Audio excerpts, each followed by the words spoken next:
¿Qué tal? Bienvenido a La Aventura, podcast de libros y lectura. Yo soy Bosco y este es el episodio extra número 5. En esta ocasión continuaremos nuestra plática acerca de El psicoanalista de Jon Katzenbach, la cual empezamos en el episodio 74 de este podcast. Acompáñame y conozcamos juntos cómo termina esta historia. Antes de empezar, este episodio es traído a ti gracias al apoyo de los Patreones de A la Aventura. Mes a mes ayudan a hacer posible este podcast. Y si tú también deseas ayudar, puedes visitar patreon.com/A la Aventura. El enlace está en la descripción de este episodio y ayuda a que episodios como este sean creados. Una vez que hemos dicho esto, pues empezaremos con una síntesis de la historia del psicoanalista de Jon Katzenbach, hasta donde nos quedamos en el episodio 74 de A la Aventura. Si no has escuchado este episodio, lo puedes encontrar en alaventura.net/074. Esto es los números 074. El enlace también está en la descripción de este episodio. Al preparar este episodio del podcast, me he dado cuenta que la historia del psicoanalista en realidad no es tan compleja o enredada porque participan pocos personajes. Con esto quiero decir que no hay tantas cosas a las cuales seguirle la pista, pues todo el tiempo seguimos a nuestro protagonista y lo que él se encuentra. Esto creo que ayuda a que te enganches con el libro porque hace que no tenga nada con que distraerte ni introduce historias secundarias que podrían no agradarte tanto como la principal. Por lo mismo sospecho que este será un episodio relativamente corto, al menos más corto que los episodios extra anteriores, a pesar de que el número de páginas del psicoanalista puede indicarte lo contrario. Es un libro un poco largo. Pero empecemos. Nuestro protagonista es Frederick Starks, un psicoanalista radicado en Nueva York que ya ha tenido una larga e interesante vida. No es un jovencito en lo absoluto. De hecho, está cumpliendo 53 años en el momento en que inicia nuestra historia. Tiene una carrera en la que se ha ganado la confianza de sus clientes y colegas. En alguna ocasión estuvo casado y enviudó y tiene una casa de campo a la orilla del mar. Nada ostentoso, pero la vida de nuestro protagonista es ordenada y estable.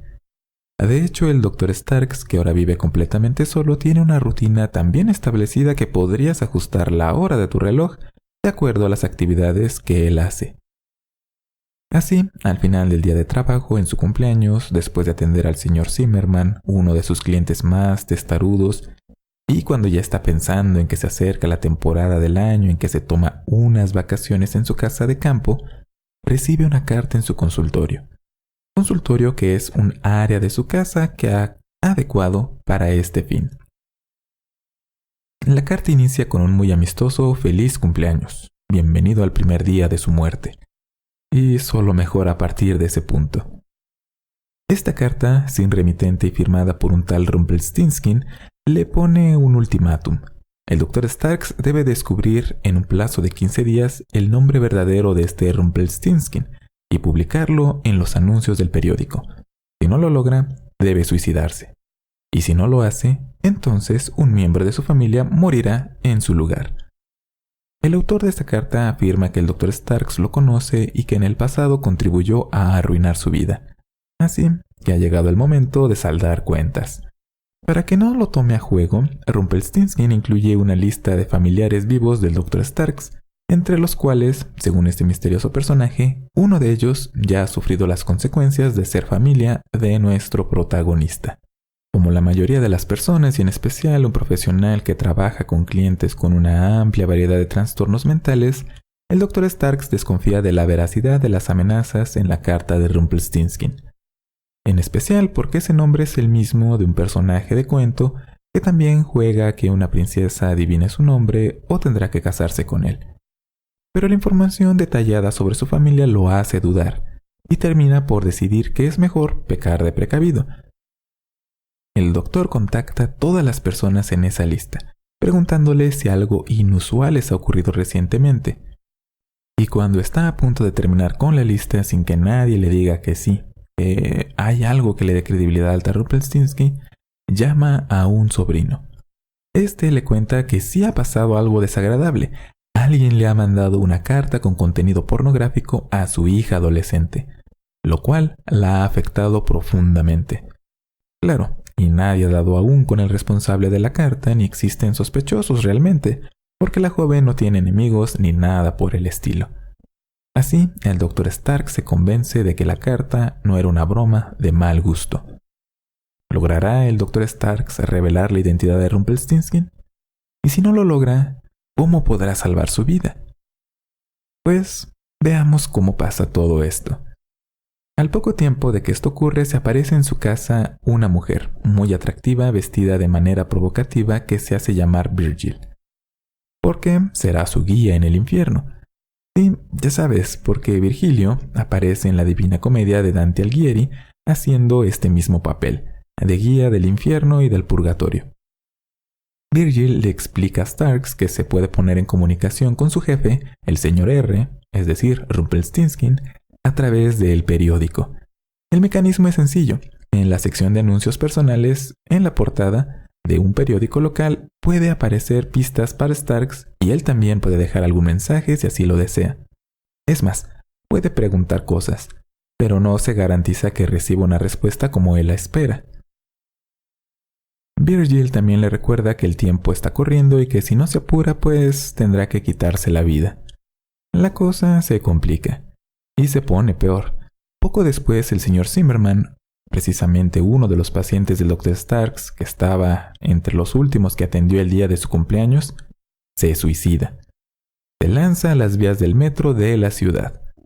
La policía ya ha iniciado investigaciones y se ponen en contacto con el Dr. Starks porque el señor Zimmerman ha dejado una nota en la que culpa a nuestro protagonista de su muerte. El Dr. Starks duda seriamente de que el señor Zimmerman se haya suicidado, porque en todo el tiempo que lo trató jamás dio indicios de que tuviera alguna de estas tendencias. Por lo tanto, surge en él la sospecha de que esto es obra de Rumpelstiltskin, en su afán de hacerlo pasar por un infierno personal.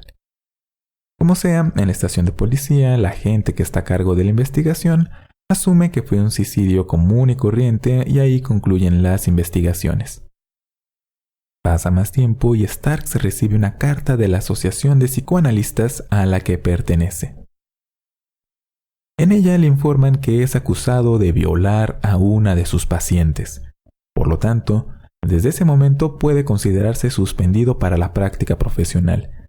Y además le dan las instrucciones de que se ponga en contacto cuanto antes con el señor Merlin, el abogado de la parte acusadora. Esta acusación, por supuesto, es falsa, pero que exista ha manchado ya el historial de Dr. Starks y de ahí en adelante tendrá muchos problemas para recuperar su credibilidad.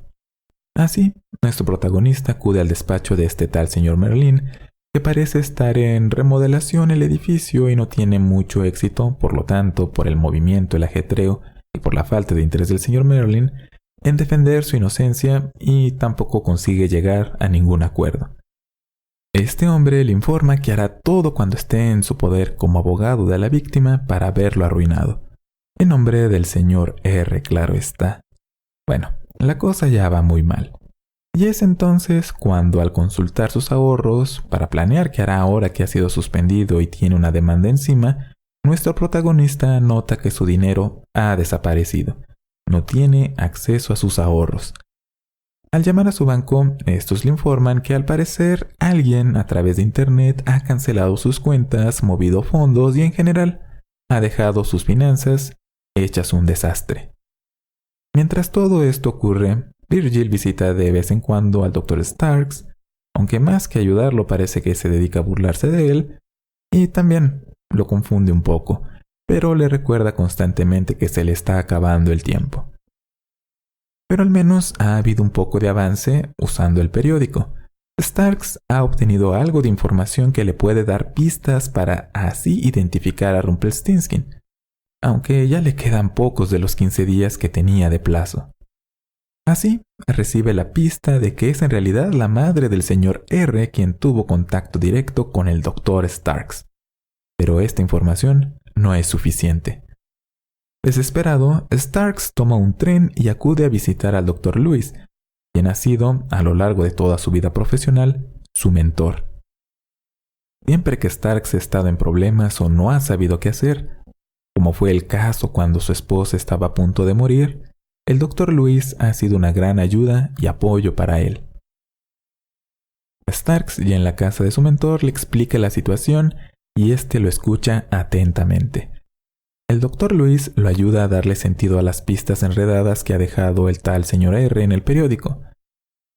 En efecto, debe ser cierto que fue la madre de este sujeto a quien el Dr. Starks le arruinó la vida, de la peor forma posible. Lewis deduce que los 15 días de plazo tienen que ver con el tiempo que, en el pasado, tardó para que la madre de Rumpelstiltskin se suicidara. Y esto, sin duda, debió ser consecuencia de que el Dr. Starks, en ese momento un joven profesional sin mucha experiencia y trabajando en una clínica de una región de bajos recursos, no la ayudó como debía. O por lo menos, no como el señor R cree que debió haberlo hecho. Starks, la verdad, no recuerda mucho de esa época, pero al menos es un avance de información. Nuestro protagonista se queda entonces esa noche en casa de su mentor a dormir. Al día siguiente, cuando despierta, el Dr. Lewis se ha marchado y le ha dejado una nota pidiéndole que no lo vuelva a buscar nunca jamás en la vida.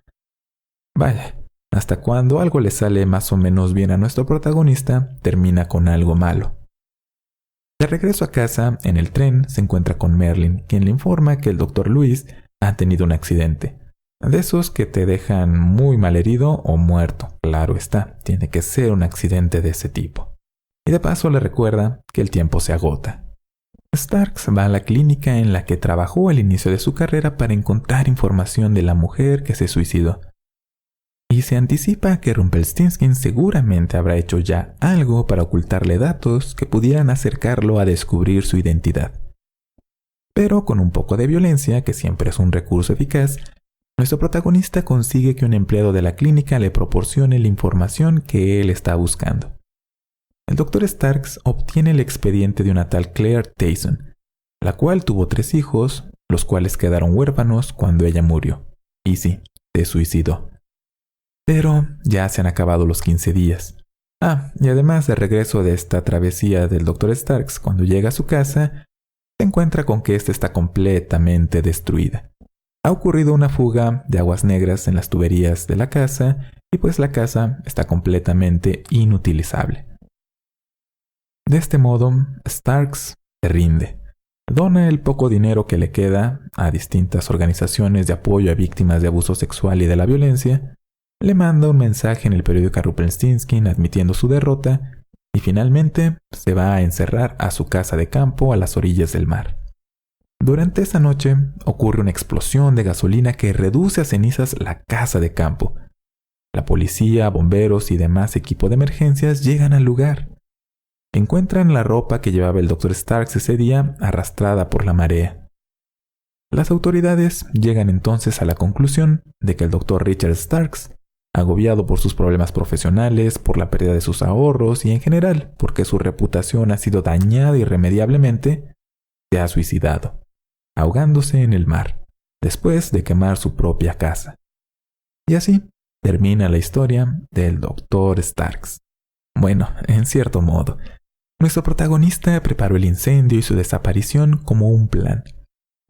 Con esto, busca convencer a Rumpelstiltskin y a sus colaboradores de que se ha suicidado, para que de este modo dejen de perseguirlo a él y a su familia.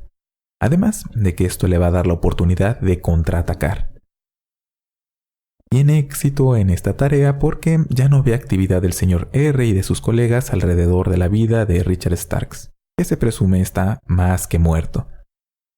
Pero, desde luego, una persona muerta no puede hacer muchas cosas que digamos, por lo que el Dr. Starks debe conseguir una nueva identidad, la cual obtiene de un indigente a través de cambiar algo de comida y alcohol por la billetera de un indigente desahuciado.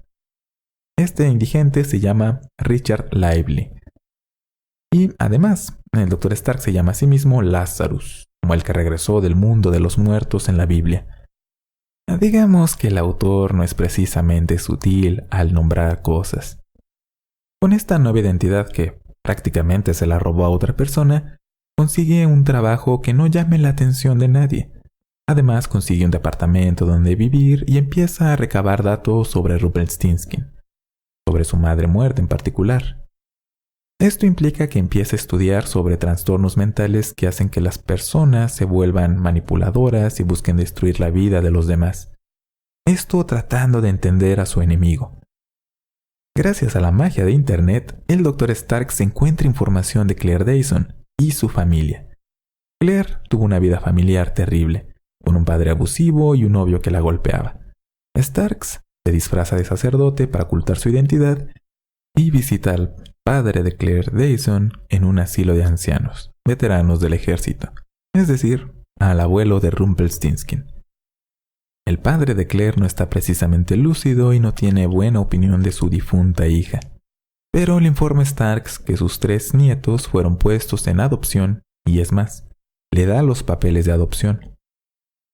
Starks encuentra en los papeles la dirección de la familia que adoptó a estos niños y se dirige hacia ese lugar.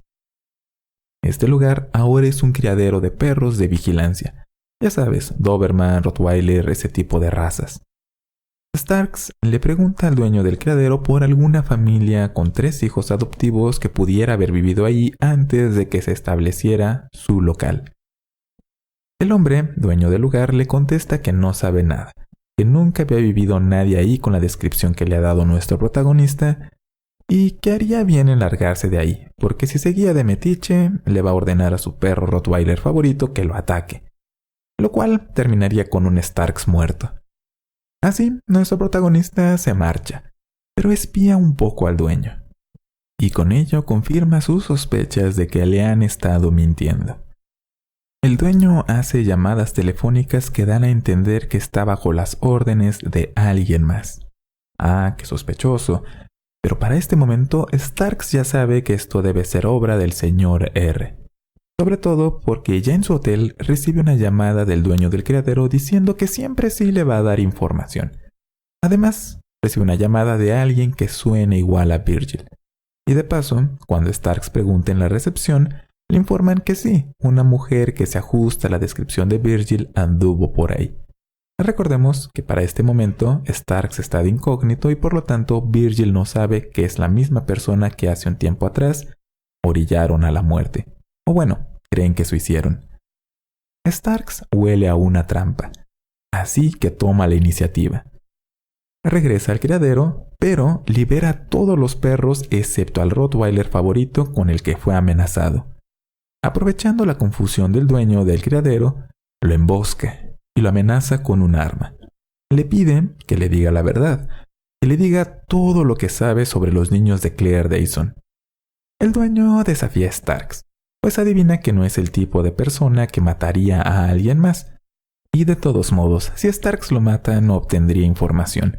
Así que en realidad no tiene nada que perder ni nada que temer. Así que Starks nos muestra por qué dejó al Rottweiler encerrado. Si el dueño no habla, matará al Rottweiler. Le dará un tiro de una manera tal que el perro tenga una muerte lenta y dolorosa, y hará que su dueño vea todo el proceso. El dueño resulta tener un lado blando hacia sus perros y termina hablando. Además, Starks suena muy convincente. El dueño revela su trato con Rumpelstiltskin y confiesa que no sabe mucho sobre los niños que busca Starks, pero que sí tiene una dirección que le puede ayudar. Starks se dirige inmediatamente a esta dirección que le han dado y al entrar a la casa que está en ese lugar, se encuentra con algo que no esperaba. El Dr. Lewis, su mentor, amigo y que se presumía estaba mal herido o incluso muerto, está ahí, esperándolo con un arma lista para dispararle. Starks, por supuesto, exige respuestas y Lewis con gusto se las da. Resulta que él, el Dr. Lewis, fue quien adoptó a los niños de Claire Dayson, y él fue quien creó a Rumpelstiltskin, en cierto modo. Rumpelstiltskin, Virgil y Merlin son todos hermanos. Cada uno ha seguido un camino diferente en su vida, pero entre ellos, Rumpelstiltskin siempre se distinguió por su personalidad implacable, por nunca ser capaz de perdonar a las personas que él culpaba de la muerte de su madre. Vivir huérfano no es una vida fácil y Rumpelstiltskin deseaba venganza. Lewis lo moldeó para convertirlo en lo que es ahora, un asesino calculador, que gusta de hacer sufrir a sus víctimas con planes elaborados. El novio de Claire Dyson, que recordemos estaba muerto, pues murió en circunstancias peculiares, orquestadas por Rumpelstiltskin. Básicamente, lo orilló a suicidarse. Y no ha sido la única persona que ha muerto en la venganza de este personaje. Y ahora es el turno de Starks, claro está. Y de hecho, el Dr. Lewis felicita a nuestro protagonista por ser tan buen participante en el juego de Rumpelstiltskin. Bueno, también hay por ahí un tiro que pone los pelos de punta a Starks, pero el Dr. Lewis tiene que convencerlo de que está hablando en serio. De todos modos, Starks le exige información sobre el señor R a su mentor. Hay que saber, por lo menos, quién ha sido la persona que lo ha estado haciendo vivir en una pesadilla. El Dr. Lewis hace, sin embargo, algo muy inesperado. Le dice que las respuestas que él busca están en la habitación en la que se encuentran. Y después, se suicida. Vaya, en esta novela hay muchos, pero muchos suicidios. Casi todo el mundo termina suicidándose, incluso de mentiras. Seguro un título provisional de este libro fue El acertijo suicida, una cosa así, pero no sé si llevas la cuenta de cuántos suicidios vamos, y eso que no te he contado todos los que vienen en el libro. El punto es que, es cierto, en el cuarto Stark se encuentra un libro de psicopatología, que es la rama de la psiquiatría que estudia los trastornos mentales. Este libro tiene anotaciones y hojas marcadas, así que ahí debe haber pistas sobre Rumpelstiltskin. Leyendo este libro, Stark se empieza a entender mejor la mente de su enemigo y empieza a unir las piezas del rompecabezas que es la trampa que le habían tendido. El comportamiento de Virgil y Merlin empiezan a encajar en toda esta loca familia que fue dirigida desde un principio por el Dr. Lewis. Starks, usando sus habilidades de investigación ahora ya muy desarrolladas, descubre que Virgil es una actriz, trabajando en una agencia. Está en busca de hacerse de un nombre en el medio cinematográfico. Pero por supuesto nadie sabe que tiene una relación con un asesino serial. Starks, sin embargo, la visita en un set de grabación, lo cual desconcierta a Virgil. Recordemos, lo daba por muerto. Ahí, nuestro protagonista le dice a Virgil que ya sabe todo sobre ella, y también sobre sus hermanos. Y que él se va a encargar de destruir sus vidas como el señor R destruyó la suya. Merlin resulta que sí es un abogado, exitoso por cierto, pero dedicado a asuntos industriales y financieros. Un trabajo aburrido pero muy lucrativo. Y tiene familia, esposa e incluso hijos. Starks lo acecha durante un juicio, siguiéndolo sin ser visto, y le demuestra a Merlin que es capaz de meterse hasta en el lugar más privado de su vida sin que él se entera o pueda hacer algo para detenerlo. Después de todo, estaban en una corte muy vigilada y no pudo hacer nada ni para detectarlo, ni para evitar que esté ahí enfrente de él y completamente indefenso. Parece que estar del otro lado de este tipo de juegos no es tan divertido, ¿sí? Starks, con su conocimiento de la mente de un asesino como el señor R, preparó estos momentos sabiendo que Virgil y Merlin irían con Rumpelstiltskin para reclamarle y para pedirle ayuda, porque ahora hay un tipo loco que está acosándolos, metiéndose en su vida privada y que tiene que hacer algo su hermano para detenerlo. Además, deduce que el señor R se ofenderá de que alguien se meta con sus hermanos y no resistirá la tentación de confrontar a lo que él percibe como una amenaza para su familia. Todo es parte de la trampa que está tendiendo Starks. El cazador ahora se convierte en la presa, y Starks es ahora el nuevo cazador. Starks predice que el señor R irá a las ruinas de la casa de verano de nuestro protagonista. Parece que se ha metido a tal grado en la mente de Rumpelstiltskin, nuestro protagonista, empieza a temer si se está convirtiendo un poco en un asesino calculador como él, porque este tipo de deducciones realmente no son las que hace una persona que esté completamente cuerda. De cualquier modo, ya ha puesto en marcha su plan y tiene que seguirlo. Nuestro protagonista espera escondido por la oscuridad de la noche en las ruinas de su casa, esperando con un arma lista a su presa. Y no pasa mucho tiempo para que llegue un automóvil. Es Rumpelstiltskin. Este sujeto llega con un pasamontañas. Parece que ni siquiera en ese momento quiere que nadie sepa quién es. Este personaje se pone a hurgar en los escombros y ahí mientras está distraído, Starks aprovecha para emboscarlo. Y vaya, parece también que un hombre de 53 años es muy silencioso, así que yo me cuidaría de estos hombres de mediana edad. Starks tiene su arma apuntando a la espalda de la persona que arruinó su vida. Nuestro protagonista le ordena que se quite el pasamontañas y le muestre su cara, que revele quién es Rumpelstiltskin. Y eso ocurre. Rumpelstiltskin se da la vuelta y Stark se encuentra cara a cara con el llamado Señor R. Y lo reconoce. Es el señor Zimmerman. Starks no entiende qué pasa. Zimmerman se suicidó. Él fue llamado para testificar que lo conocía. Estuvo en la estación de policía para ello. Rumpelstiltskin se burla de él. ¿Qué clase de psicoanalista es incapaz de reconocer a sus propios pacientes? Se ve que no ha mejorado mucho desde que no ayudó a Claire Dyson y la hizo que se matara. Rumpelstiltskin suplantó al verdadero señor Zimmerman y manipuló la vida de este hombre hasta que, en el momento justo, lo orilló al suicidio. Para la policía, el señor Zimmerman que se lanzó a las vías del tren correspondía con los documentos de identidad, domicilio y todo lo demás. Starks nunca vio ningún cuerpo. Bueno, no quedó mucho cuerpo que digamos. Por eso nunca se dio cuenta que murió otra persona, no el Zimmerman que él atendió por mucho tiempo. Nuestro protagonista se recupera poco a poco de su sorpresa y todo empieza a tener sentido. Zimmerman, o mejor dicho Rumpelstiltskin, ha sido su paciente por mucho tiempo. Así es como ha tenido acceso a su casa, a la información sobre su familia e incluso a las contraseñas para dejar que sus cuentas de banco fueran manipuladas. Así es como Rumpelstiltskin conocía todos los puntos débiles de su existencia, dónde atacarlo para causarle el máximo de daño. Esa fue la manera en la que lo acorraló. Fue una telaraña que fue tejida a lo largo de mucho tiempo. Y además, un plan sin errores aparentes. Así es como Rumpelstiltskin destruyó su vida. Y claro, Rumpelstiltskin no puede permitir que Starks, que ahora sabe su identidad, siga vivo por ahí, así que tienen una lucha.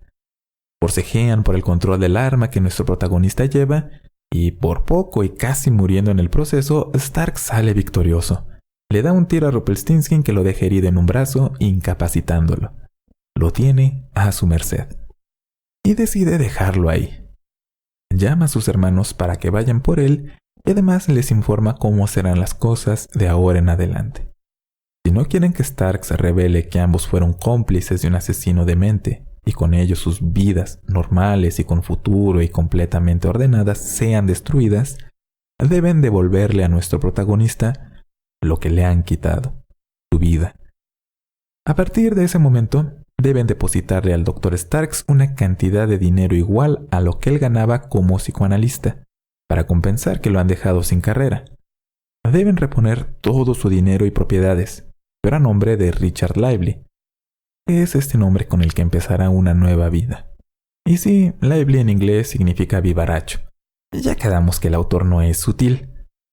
De este modo, Richard Lively inicia una nueva vida en otro país, trabajando en una clínica en la que se ayuda en causas humanitarias a personas que no tienen recursos y de otra manera estarían desprotegidas. Y sí, en parte esto lo hace nuestro protagonista para saldar su deuda con Claire Dyson. Eso sí, de vez en cuando le recuerda a Virgil y a Merlin que los está vigilando, ya sea con una visita inesperada o con un ramo de flores.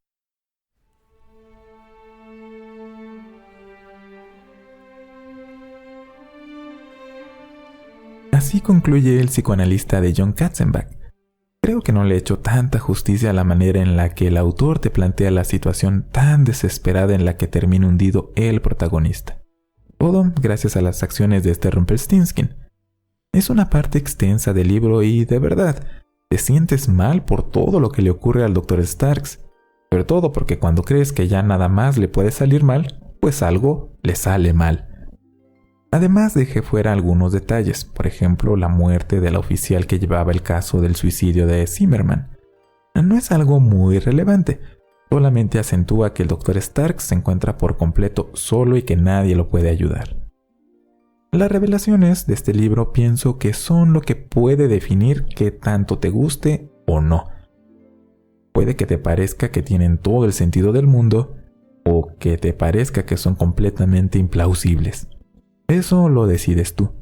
Y si ya has leído este libro, que se mantiene muy popular en el gusto del público, sobre todo en los países de habla hispana, pues cuéntame qué te pareció la historia del psicoanalista.